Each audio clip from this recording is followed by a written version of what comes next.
आज हम बात करेंगे प्ले की, यानी कि प्ले PLAY। प्ले का मतलब खेल, और स्पोर्ट्स के लिए भी खेल का शब्द का इस्तेमाल किया जाता है।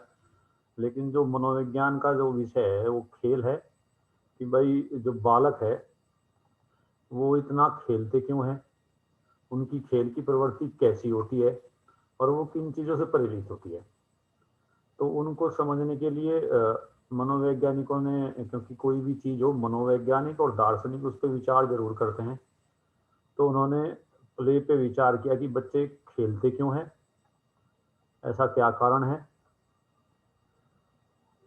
और उसमें क्योंकि खेल पे अलग अलग वैज्ञानिकों ने, जो मनोवैज्ञानिकों ने जो विचार दिए, तो उन्हीं के हिसाब से उन्होंने अपने सिद्धांत, जिनको कहेंगे या प्रिंसिपल कहेंगे कि भाई ये कारण है खेलने के, वो विकसित हुए और उन पे इससे संबंधित पर्सन आ जी जाते हैं। सर। गुड इवनिंग भाई। तो प्ले थ्योरी को याद करने का सिंपल सा तरीका यह है कि पहले तो आपको ये आइडिया, जो थ्योरीज हैं दी हैं उनका, जैसे आप पढ़ेंगे उनके नाम से ही पता लग जाएगा कि भाई ये थ्योरी इस पे आधारित है, यानी इस चीज को कारण मानती है कि भाई इसलिए खेलता है बच्चा।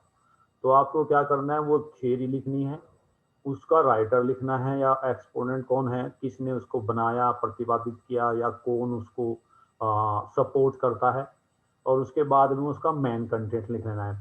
तो ये कंठस्थ होना चाहिए। मोस्टली इसमें से भी प्रश्न आने की संभावनाएं रहती हैं थ्योरीज ऑफ प्ले की। तो हम बात करेंगे सबसे पहले कि प्ले होता क्या है, यानी कि इसका अर्थ क्या है।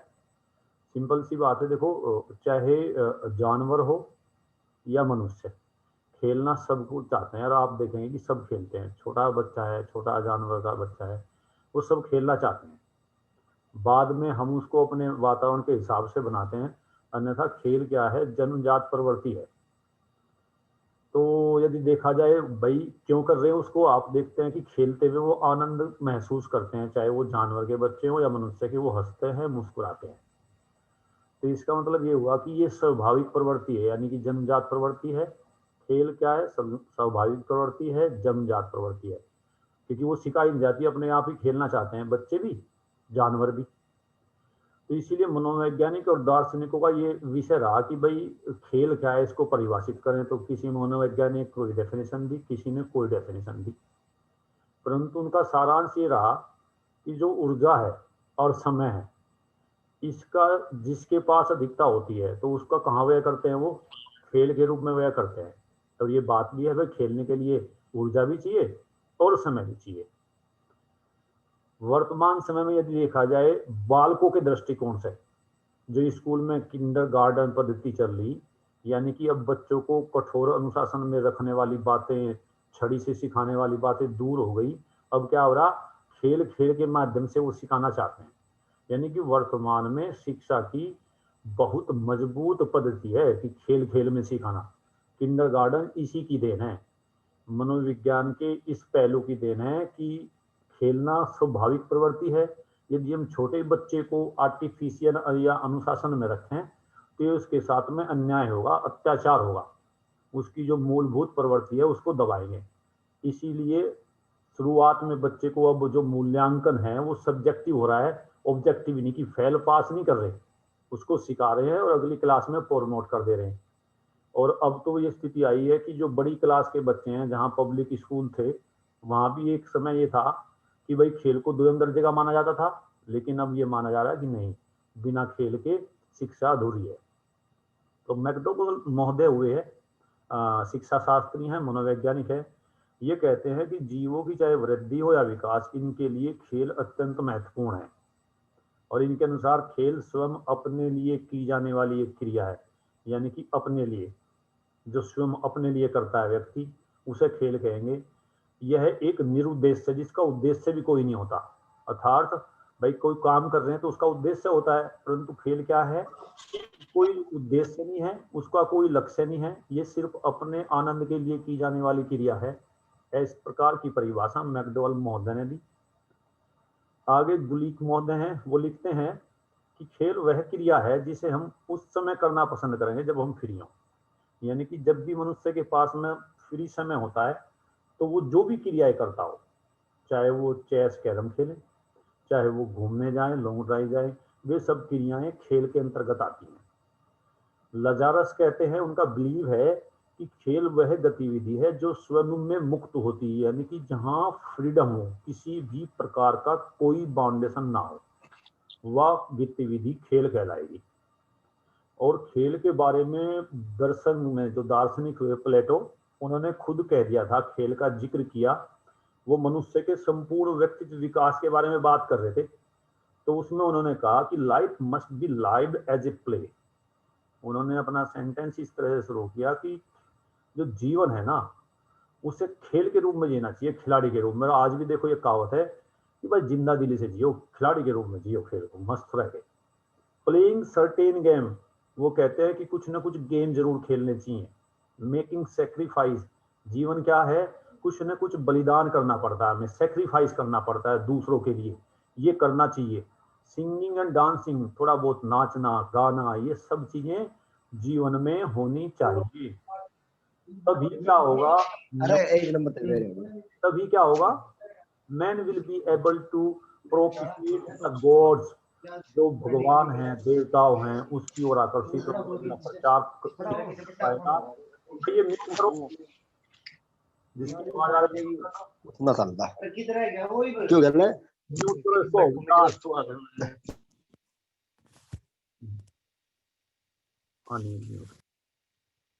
हाँ, तो उन्होंने कहा कि उसके बाद defend himself against the enemies, उसके बाद में क्या है कि वो इतने योग्य हो जाएगा कि दुश्मनों के खिलाफ खुद को बचाव करने में सक्षम होगा। और वो बात करते हैं win in the contents. Contents का मतलब होता है कि विदिन, यानी कि स्वयं से जीतने में सक्षम हो पाएगा।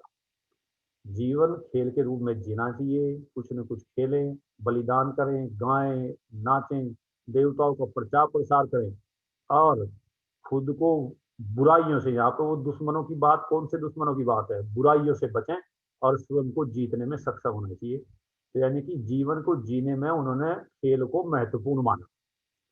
अनिल रेगल, हैरलॉक, हैरलॉक महोदय कह रहे, अंतिम परिणाम का विचार किए बिना कोई भी क्रिया जो उससे प्राप्त होने वाले आनंद के लिए की जाती है, वह खेल है। तो ये दो तीन डेफिनेशन आपको लजारस वाली रखनी है, यानी कि वो खेल को कैसा मानते हैं, जो अपने आप में मुक्त है। और बिलीव किसको मानते हैं, जब हम वो वाली activity whatever do we do, जब हम फ्री हैं। और ये क्या कह रहे हैं, जो रिजल्ट है उसका विचार किए बिना आनंद के लिए की जाने वाली गतिविधि क्या कहलाती है, खेल कहलाती है। Crow and crow, crow and crow भी एक मनोवैज्ञानिक है। उन्होंने लिखा कि खेल की उस क्रिया के रूप में परिभाषा की जिससे वह व्यक्ति उस समय व्यस्त होता है जब वह उस कार्य को करने के लिए स्वतंत्र होता है जिसे वह करना चाहता है। क्रो एंड क्रो क्या कह रहे हैं कि हम किसी भी काम को जब हम फ्री होना करने के लिए और उस काम में फिर अब व्यस्त होना चाहते हैं, तो वो क्या है, खेल है। फ्रोवेल ने भी definition the, play is the natural unfolding of germinal life.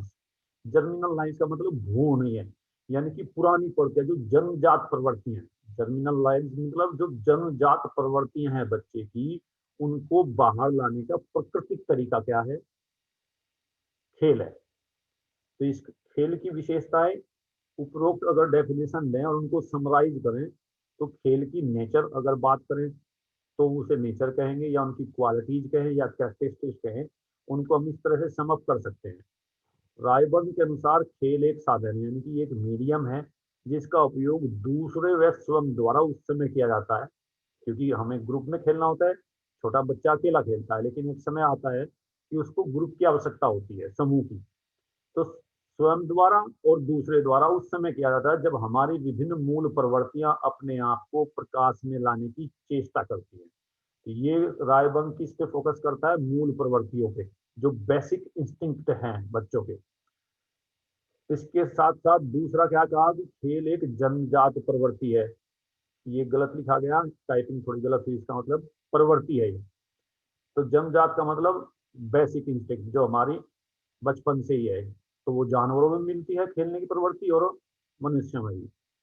वो कह रहे रचनात्मक प्रवृत्ति भी है, यानी कि ये क्रिएटिव भी है। क्या करता है बच्चा, खिलौना तोड़ता है तो बनाता भी है। बहुत सी चीजें मित्र बनाता है खेल खेल में। तो क्या है कि क्रिएटिव प्रवृत्ति भी है इसमें। दूसरा क्या है, स्वतंत्र प्रवृत्ति है खेल, यानी कि इसमें जो है कोई बाउंडेशन नहीं होता, न रूल्स का न रेगुलेशन का। अदरवाइज रूल रेगुलेशन या कुछ चीजें अगर इम्पोज कर देंगे तो वो क्या हो जाएगी, वो गतिविधि हो जाएगी, खेल नहीं रहेगी। तो क्या है, ये स्वतंत्र प्रवृत्ति होती है। खेल आत्मस्थापन की प्रवृत्ति है, यानी कि इस केस में सेल्फ एक्सप्रेशन करना चाहता है। आप उसी खेल में तो ज्यादा इन्वॉल्व रहेंगे जो आपके क्वालिटी के कैरेक्टर के नजदीक होगा। क्योंकि सभी कोई फुटबॉल क्यों नहीं खेलते, सभी कोई बैडमिंटन क्यों नहीं खेलते फ्री टाइम में। हर किसी की अपनी नेचर होती है, तो वो उसमें अपने आप को, जैसे चोर सिपाही में है, कोई चोर बनना पसंद करेगा, कोई सिपाही बनना पसंद करेगा। हाइड एंड सीक में है, कोई ढूंढना पसंद करेगा। तो क्या है कि आत्मस्थापन, अपनी अभिव्यक्ति की प्रवृत्ति है खेल। यह एक गत्यात्मक प्रवृत्ति है, बदलती रहती है, डायनामिक है। बचपन में हमारी कुछ और तरह की लाइक डिसलाइक है, खेल खेलते हैं। जैसे बड़े होते जाते हैं तो खेल की प्रवृत्ति बदलती जाती है, यानी कि ये डायनामिक है। एक ही तरह का खेल पूरी उम्र नहीं खेलेंगे बच्चे। सह आनंदित होने का माध्यम है, यानी स्वयं तो आनंद होता ही होता है, दूसरे भी इसमें आनंद लेते हैं।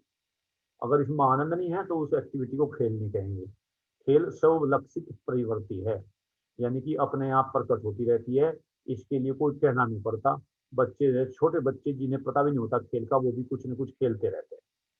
तो यहाँ तक बात हुई खेल क्या है, खेल की डेफिनेशन जो साइंटिस्टों ने दी, और उसकी उसके आधार पे इसकी कैरेक्टरिस्टिक क्या होती है। तो हम बात करेंगे अब खेल की मुख्य जो परिभाषाएं हैं। उससे पहले एक बात है, कभी कभी प्रश्न आ जाता है कि इंटरव्यू में पूछ लेता है, what is the difference between play and sports. तो वैसे तो मेजरली अगर कहें, जब हम डीप में पढ़ें, मेजरली नए स्पोर्ट्स, इस चीज को हम कह सकते हैं कि ये प्ले है और ये स्पोर्ट्स है, ये कह ही नहीं सकते। क्यों? कारण क्या है? क्योंकि एक चीज जो अभी खेल है वो थोड़ी देर बाद में हो सकता है कि स्पोर्ट्स हो जाए, और जो अभी स्पोर्ट्स है वो थोड़ी देर पहले हो सकता है खेल हो, या थोड़ी देर बाद वो खेल के रूप में आ जाए। तो खेल और, sir good evening. Good evening भाई। तो स्पोर्ट्स और प्ले, यानी खेल और जो स्पोर्ट्स, सर जी गुड इवनिंग। गुड इवनिंग बेटे, गुड इवनिंग। क्रियात्मक के रूप में जानी जाती है, जिसमें दो या दो से अधिक संघ प्रतिस्पर्धा करते हैं, वह स्पोर्ट्स कहलाता है।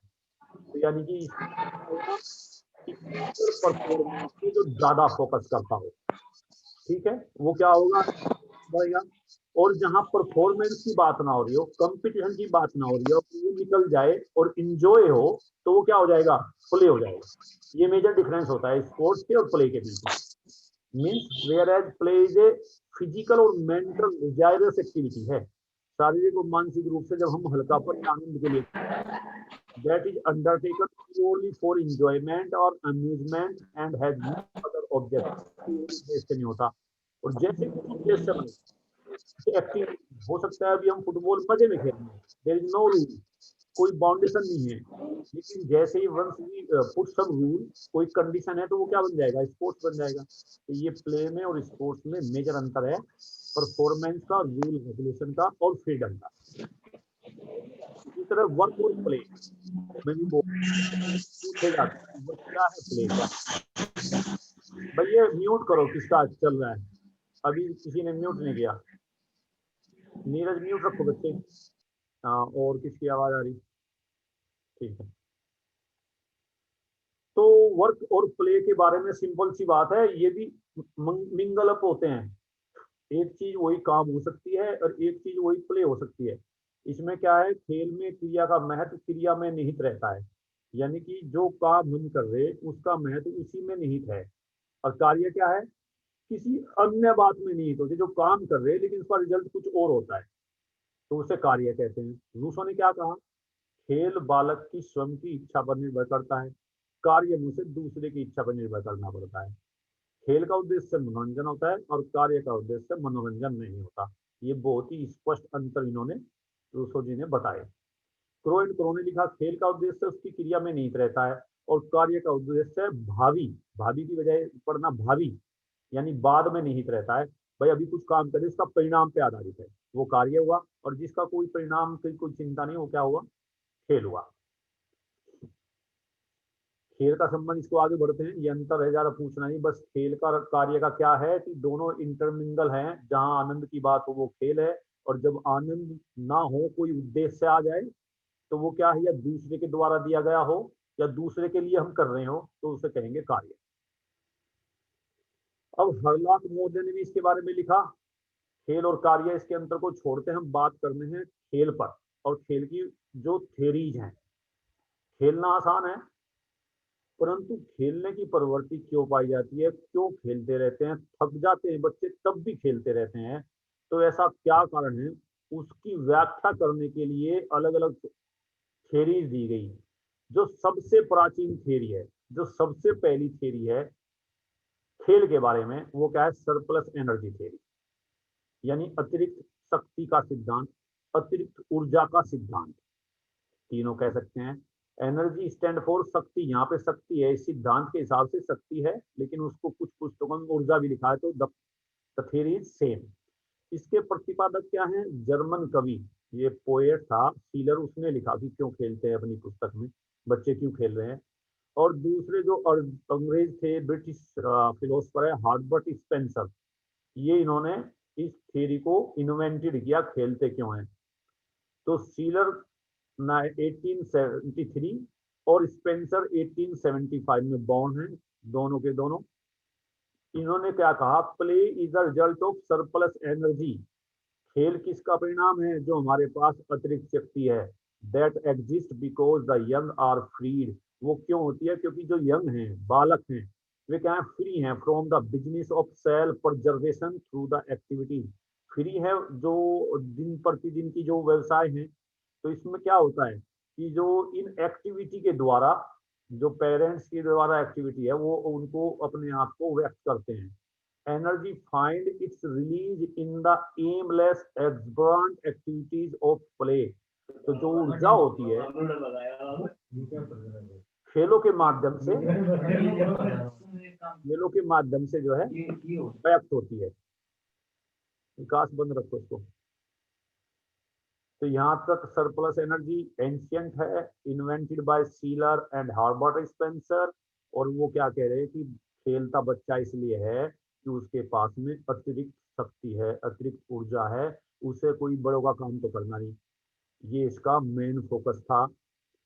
अब ये क्या कहा कि बालक क्यों आए इनके मन में विचार कि निरुद्देश्य से खेले, नियंत्रण खेले कंटिन्यू, तो थकते नहीं क्या, इसका मतलब यार इनके पास में अतिरिक्त शक्ति है और ये उसका प्रयोग करते रहते हैं। अब टीपी नन महोदय ने लिखा, सरप्लस एनर्जी की पुष्टि करते हुए, खेल साधारण से अधिक शक्ति का प्रदर्शन माना जाता है, यानी कि जो बच्चे हैं जिनके पास में ज्यादा ऊर्जा, वो ज्यादा खेल रहे। तो उन्होंने क्या किया, इस स्टेटमेंट के माध्यम से इसी को सपोर्ट किया टीपी नन ने। परंतु वर्तमान क्या है, इस सिद्धांत को स्वीकार नहीं किया जा रहा। उसके तीन कारण हैं, स्किनर और हैरीमन ने तीन कारण दिए। पहला कारण दिया, बीमार बालक में अतिरिक्त शक्ति नहीं होती फिर भी वह खेलता है, कि बीमार हो गया बालक तो अब तो शक्ति नहीं रही, और लेकिन वो फिर भी खेलना चाहता है बीमार होने के बाद भी। दूसरा, वह खेल में अतिरिक्त शक्ति चाहने की बजाय शक्ति प्रदान करते हैं। बोले कुछ खेल ऐसे हैं जिनमें शक्ति कम खर्च होती है, शक्ति ज्यादा मिलती है, हम मेंटली फ्रेश हो गए। कुछ खेल है बैठे बैठे खेले जा सकते हैं, तो हम क्या हुए, मेंटली रिलैक्स हुए, तो इससे हमें ऊर्जा और प्राप्त होती है। क्या करते हैं हम, जैसे लंबे समय तक पढ़ाई कर रहे, तो बीच में थोड़ा चेस खेला, वो खेला, तो क्या हुआ, उसमें ऊर्जा नहीं बढ़ गई, बल्कि और हम दोबारा ऊर्जा हो गई। तीसरा काम है, विकास की विभिन्न अवस्थाओं में बालक खेल संबंधी दुनिया बदल जाती है। जैसे जैसे बड़ा हो जाता है तो वो खेलना बंद कर देता है, तो बड़ों के बारे में तो ये कुछ करता ही नहीं, वो तो थक जाते हैं, पूरे दिन के काम करते करते थक जा रहे हैं, तो वो क्यों खेलना चाहते हैं, उनके पास तो ऊर्जा भी नहीं रही। तो इस कारण से इसको स्वीकार नहीं किया गया, ये इसकी आलोचनाएं थी। नेक्स्ट है एंटीसिपेटरी थियरी, पूर्व अभिनय का सिद्धांत। तो इसके नाम से पता लगता है पूर्व अभिनय, यानी कि इसका जो फोकस है कि पहले वो अभिनय करता है। किसका अभिनय करता है, जो वो भविष्य में बनने वाला है, पूर्व अभिनय। और इस सिद्धांत के प्रतिपादक है माल ब्रूस, और समर्थक कौन है, कार्ल ब्रूस, ये मनोवैज्ञानिक है। तो इसके सामने लिखना पूर्व अभिनय का सिद्धांत, प्रतिपादक माल ब्रूस, सपोर्टर कौन है, कार्ल ब्रूस। और इसको सिद्धांत को free exercise theory, free exercise theory भी कहा जाता है। यहाँ पे इसको चेंज कर दूंगा बाद में। इसमें ग्रुप का कथन है कि free exercise is the preparation of the serious business of life. जो इस समय खेल रहा है वो मुक्त अभ्यास किए जा रहे हैं, वो क्या है, भविष्य में जो गंभीर कार्य है या भूमिकाएं उसको निभानी है, वो उसका बचपन में रिहर्सल करता है, पहले ही अभिनय शुरू कर देता है। इन्होंने कार्ल ग्रूस ने 2 बुक लिखी। इस टाइप का प्रश्न भी कभी कभी किसी टेस्ट में आता है, the play of animal and the play of man. These 2 books written by Karl Groos. ये कार्ल ग्रूस क्या है, किससे प्रभावित थे, डार्विन ने एक थ्योरी दी थी नेचुरल सिलेक्शन ऑफ एनिमल की, जिसमें कहा था फिटेस्ट कैन सर्वाइव। तो इसीलिए क्या है कि उस सर्वाइवल के लिए ही उन्होंने कहा कि वो पहले ही अभ्यास करना शुरू कर देते हैं। यानी कि बच्चे जो हैं भावी वयस्क जीवन जो वो बड़ा होकर बनना चाहते हैं उसकी तैयारी करते हैं। जैसे उन्होंने कहा बच्चे को गुड़िया से खेलते हैं या वो माँ की भूमिका बनाती है, तो क्या होता है कि जाने अनजाने में क्या है कि जो भविष्य में काम उसको मिलने वाला वो उसकी तैयारी कर रहे हैं खेल में। जैसे चोर सिपाही खेलते हैं बच्चे, जो चोर टाइप को बनना चाहता है वो चोर बनेगा, कोई सिपाही बनेगा, यानी कि किसी खिलौने को तोड़ करके बनाना चाहते हैं, घर बनाना चाह रहे हैं, कोई बनाते हैं। तो वो इन सब चीजों का उदाहरण देते हुए उन्होंने कहा कि भविष्य में जो बनना चाहते हैं उसका अभिनय करते हैं वो पूर्व में। यह सिद्धांत इस बात पर दबाव डालता है कि खेल अभिनय में जीवन के गंभीर व्यवसाय के लिए तैयारी है। जैसे बच्चे अध्यापक बनते हैं, नर्स बनते हैं, गणित हल करते हैं, ये सब क्या है, उसकी प्रवृत्ति है जो उसे भविष्य के लिए तैयार कर रही है। और इस खेल का क्या है, तो यानी कि ये वाली जो थ्योरी है वो किस पे फोकस कर रही थी, practice and perfection of skill. ये कह रही है कि भाई जब वो बचपन में किसकी तैयारी कर रहा है, किसकी प्रैक्टिस कर रहा है, जो भविष्य में बनने वाला है। तो इसीलिए इसको यदि ये दी एंटीसिपेटरी थ्योरी का फोकस पॉइंट क्या है, practice and perfection of skill through play in childhood. लेकिन इस सिद्धांत की आलोचना की गई क्योंकि आलोचना के लायक भी था। उन्होंने कहा कि मनोवैज्ञानिक मानते हैं बालक में खेलने की आंतरिक प्रवृत्ति होती है, पर वे यह नहीं मानते कि यह खेल द्वारा ज्ञात अज्ञात रूप में व्यस्त जीवन की तैयारी कर रहा है। उसकी भी आलोचना स्किनर और हैरीमैन ने की। वो कह रहे कि बालक खेल के द्वारा अनेक बातों को सीखता है, पर वह ज्ञात या अज्ञात रूप से सीखने के लिए नहीं खेलता। यानी कि उसे तो अभी पता ही नहीं क्या बनना, कि भाई वो जो है इसलिए खेल रहा है कि नहीं मैं तो बड़ा होकर सिपाही बनूंगा, तो वो इसलिए खेल खेल रहा है, उसे इस चीज से कोई मतलब नहीं होता, वो खेलता है। अब वो कह रहे हैं कि यदि बच्चे तैयारी के लिए खेलते हैं तो बड़े क्यों खेलते हैं। वो हम यह नहीं जानते कि बड़े क्यों खेलते हैं, क्यों, जबकि उन्होंने अपने आप को जीवन के किसी गंभीर व्यवसाय के लिए तैयार कर लिया, बड़े तो सेटल हो चुके। तो फिर ये जो है सिद्धांत इस चीज की व्याख्या ही नहीं कर पाता कि चलो बच्चे तो बड़ों की तैयारी कर रहे, परंतु बड़े किस लिए खेल रहे। तो इसीलिए कहा कि बच्चे जो हैं बहुत सी बातें बड़ों को देखकर सीख जाते हैं, मनोविज्ञान में है भी इमिटेशन थ्योरी, वो तो दूसरों को देख के सीखते हैं अनुकरण करके, तो फिर वो ये क्यों खेल रहे। तो इस प्रकार से इस सिद्धांत की आलोचना की गई और एक नया सिद्धांत आया, रिक्रिएशनल थ्योरी। रिक्रिएशनल का मतलब पुनः बनाना, यानी कि क्रिएटिविटी से संबंधित है इसका, पुनः प्राप्ति का सिद्धांत इसे हिंदी में कहते हैं। और इस सिद्धांत के प्रतिपादक कौन है, लजारस, लॉर्ड काम्से, और किसके द्वारा सपोर्ट किया जाता है, G.T.W. पैट्रिक, ब्रिटिश राइटर हैं, इनके द्वारा ये थियरी समर्थित की जाती है और वो इसके समर्थक हैं। इन्होंने क्या कहा कि खेल का आधार पुनः प्राप्ति है। अब वह पुनः प्राप्ति क्या, यानी शक्ति की पुनः प्राप्ति होती है। इनका कहना है कि इसलिए खेल रहे ताकि हमें दोबारा एनर्जी मिल सके जो हम पूरे दिन से थके। तो इस लाइन से समझेंगे कि ये बड़ों के खेलने की क्यों खेलते हैं बड़े, उसको तो बहुत अच्छी तरह से व्याख्या कर रहा है। क्योंकि कह रहा खेल इसलिए खेला जाता है जिससे व्यक्ति उस शक्ति को फिर से प्राप्त कर ले जो उसने अपने कार्य करते समय थकने के कारण नष्ट कर दी है। इसलिए बालक कार्य करने के बाद खेलना चाहता है। स्कूल से आने के बाद खेल रहे हैं बच्चे, क्योंकि खेल थकान को दूर करता है जो कठिन कार्य के बाद आ गई थी, जैसे शाम को बैडमिंटन खेलना बड़ों का, टेनिस खेलना। तो इसने इस सख्ती के सिद्धांत के आधार पर छोटे बच्चों का भी और बड़ों का भी किया। लेकिन जो बच्चे स्कूल नहीं जा रहे, इस सिद्धांत की भी आलोचना होगी, उनका क्या होगा? इसके बारे में, इस सिद्धांत की आलोचना करते हुए BN झा जी लिखते हैं, बालक केवल खेल के लिए अनेक प्रकार के खेल खेलते हैं। यह सिद्धांत हमें इसका कोई कारण नहीं बताता। भाई जो छोटे बच्चे हैं वो तो बहुत सारे खेल खेलते हैं, और उसमें जरूरी नहीं कि हर खेल में उन्हें शक्ति प्राप्त हो। तो ये इस आधार पर इस पुनः प्राप्ति वाले सिद्धांत की, यानी रिक्रिएशनल थ्योरी की आलोचना की गई। परंतु कुछ हद तक ये सत्य है बड़ों के बारे में। अब जैसे आम युवक, क्यों? क्योंकि आम के समय में जो युवक हैं गंभीर व कठोर है, जिसके कारण क्या हुआ? तनाव आता है। सिंपल सी बात है। उस तनाव के कारण क्या है? मानसिक थकान उत्पन्न होती है। तो बड़े इसीलिए क्या कर रहे? खेल में प्रतिभाग कर रहे। तो ये इस चीज को सपोर्ट करता है कि ठीक है, इसको तो मानते हैं। लेकिन वो कहते हैं कि बच्चे तो पूर्ण रूप से स्वतंत्र हैं, तो उन पर तो कोई न तो जीवन की गंभीर बीमारी होती, न जीवन की गंभीर जिम्मेवारियां हैं। तो मानसिक थकान का तो कोई प्रश्न ही नहीं उठता उन पे, जो छोटे बच्चे हैं। और वो क्यों खेल रहे? तो यहाँ पे दूसरी सपोर्ट है कि जो पूल की है, कि वो तो खेल इसलिए खेले, उन्हें मजा आता है खेल में, न कि ये कि भाई वो थकान हो चुकी है और उससे उनको उभार मिलेगा, उससे उनको रिकवरी मिलेगी। यहाँ तक देखा जाता है कि जब बच्चे थक जाएंगे फिर भी खेल से दूर नहीं भागते, वो थोड़े आराम लेते हैं फिर खेलना शुरू कर देते हैं। इवन जब थक जाएंगे या तो खेलते रहेंगे या सो जाएंगे।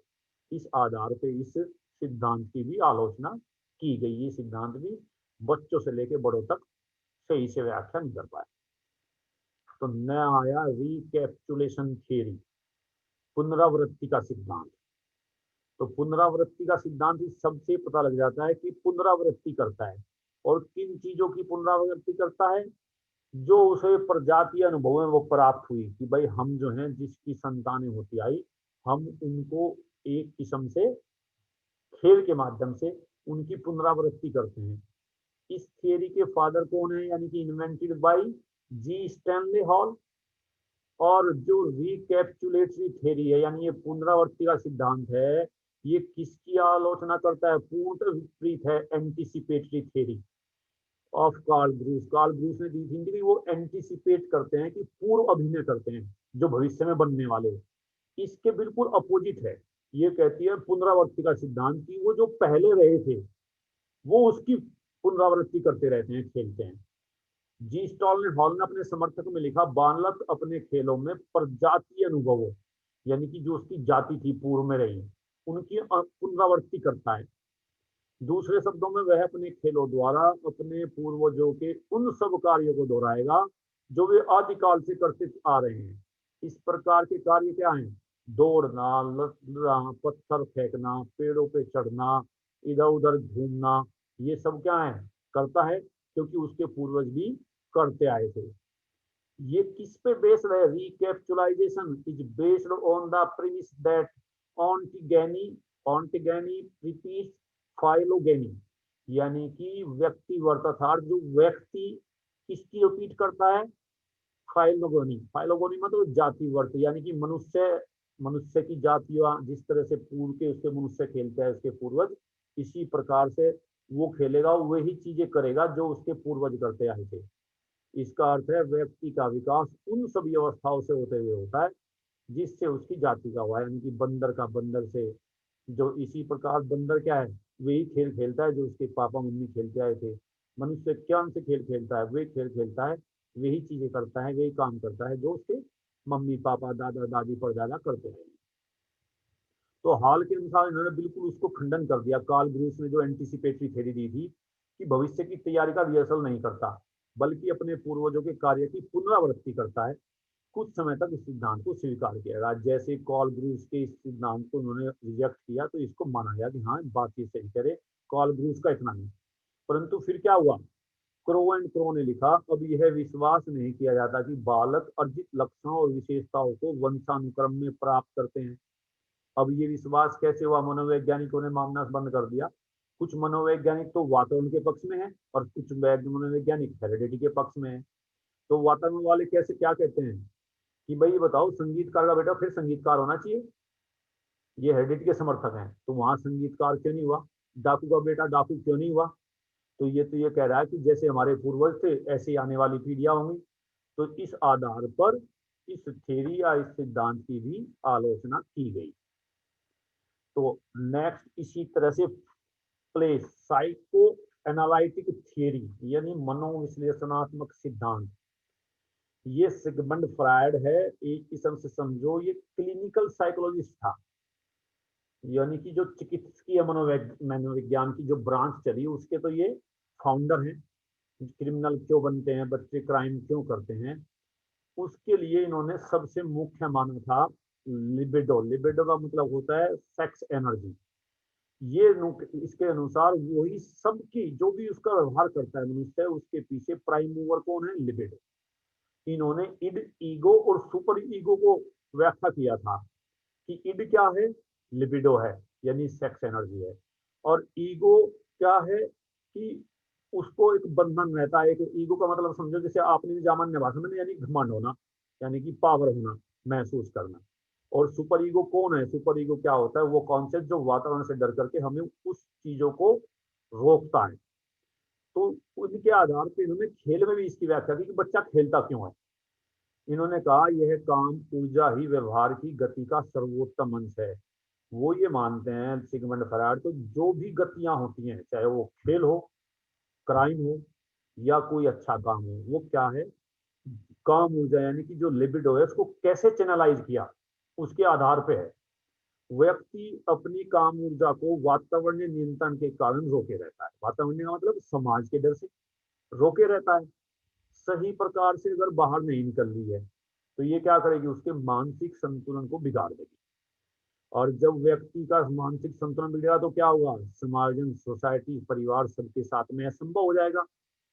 तो इस प्रकार की काम ऊर्जा को जब व्यक्त करने का मौका नहीं मिलता तो तनाव, दबाव, व्याकुलता महसूस होती है। और कैसी होती है कि इस प्रकार का परिणाम होता है जैसे ज्वालामुखी फटता है। तो यानी कि वो इतना संतुलित हो जाता है जो उसको दबाए रहते हैं कि वह सही रास्ता भी नहीं मिलेगा, तो फिर उसके लिए क्या है, समाज के लिए खतरनाक होता है इसका परिणाम। यानी कि मानव का जो आइडेंटिटी है, उसका जो चरित्र है, इसीलिए उसने कहा कि वो क्राइम की ओर मुड़ता है, वो खतरे में पड़ जाता है। वो कहते हैं कि इसको चैनलाइज जरूर करना चाहिए। तो क्योंकि इसी के परिणाम क्या हुआ कि वो रोके रखा है, तो उसने क्या किया कि खेल को ही एक माध्यम माना कि इस एनर्जी को चैनलाइज करना है जो बाहर निकलना चाह रही। तो खेल क्या है कि इस एनर्जी को चैनलाइज करने का एक माध्यम है, बच्चों में भी और बड़ों में भी। उन्होंने कहा कि खेल एक आईना है जिसके द्वारा अंदर की प्रतिक्रिया बाहर आती है। यह एक ऐसा माध्यम है जिसके द्वारा बच्चा आनंद अनुभव करता है और दुख को भूल जाता है। यानी कि जो तनाव, जो फ्रस्ट्रेशन बना हुआ है, क्योंकि जो ऊर्जा है उसके अंदर संचित हुई है और उसको वातावरण के कारण वो रोके हुए है, तो खेल के माध्यम से वो उसको एक्सप्रेस कर पाता है। और ये क्या है, बड़ों में तो तनाव को दूर करने का साधन है, साथ साथ शारीरिक और मानसिक दोनों विकास भी होते हैं। और आज की डेट में आप देख भी रहे, स्पोर्ट्स को एक किस्म से बहुत सी बीमारियों का इलाज के लिए भी जो साइकेट्रिक ज्यादा हैं उनके लिए खेल को जो है एक थेरेपी के रूप में इस्तेमाल किया जा रहा है। इसीलिए प्ले थेरेपी है। और जो मनोवैज्ञानिक हैं वो भी शारीरिक व्यायाम कराते हैं, जबकि मानसिक बीमारी है परंतु व्यायाम कौन से दे रहे, शारीरिक। तो ये जो मनोविश्लेषणात्मक सिद्धांत है ये इसकी सही व्याख्या करता है कि देखो खेल क्या है, उस काम ऊर्जा को चैनलाइज करके मानसिक रूप से जो है संतुलन लाता है। फ्रायड कह रहे इसके अनुसार फिर क्या है, एक प्रकार से ईगो पर नियंत्रण या प्रभुत्व पाना है। तो ईगो क्या है, आदमी क्या है कि मैन डोमिनेंट है, वो ईगो डोमिनेंट करना चाहता है। तो खेल के माध्यम से क्या है, वह अपने वातावरण पर प्रभुत्व प्राप्त करने की कोशिश करता है और अपनी आंतरिक भावनाओं, योग्यताओं को पूर्ण रूप से प्रदर्शित करता है। इसका समर्थन एरिक्सन ने भी किया। उन्होंने कहा जीवन के विभिन्न क्षेत्रों में ईगो पर नियंत्रण की आवश्यकता होनी चाहिए जो उसके लिए विशेषतः जो सामाजिक भूमिका चाहते हैं, यानी कि उनको तो जरूर करनी चाहिए ईगो पर नियंत्रण, जिन्हें सामाजिक भूमिका चाहिए। इसीलिए स्पोर्ट्स में पार्टिसिपेशन या खेल में सहभागिता करने से क्या करता है, ईगो पर नियंत्रण करना सीखता है, जिससे उसे सामाजिक मान्यता प्राप्त होती है। थोड़ा और कंटिन्यू रखेंगे, 2 थ्योरी रह गई और ये मीटिंग अभी क्लास है, मीटिंग ये एंड होने वाली है 30 सेकंड में, तो 1 मिनट बाद में फिर मिलते हैं, यहीं से शुरू करेंगे, ठीक है। अगर इसमें कहीं कुछ समझ में नहीं आ रहा, बहुत सिंपल सा है, पहले आप उस हिंदी और अंग्रेजी में से याद कर लें,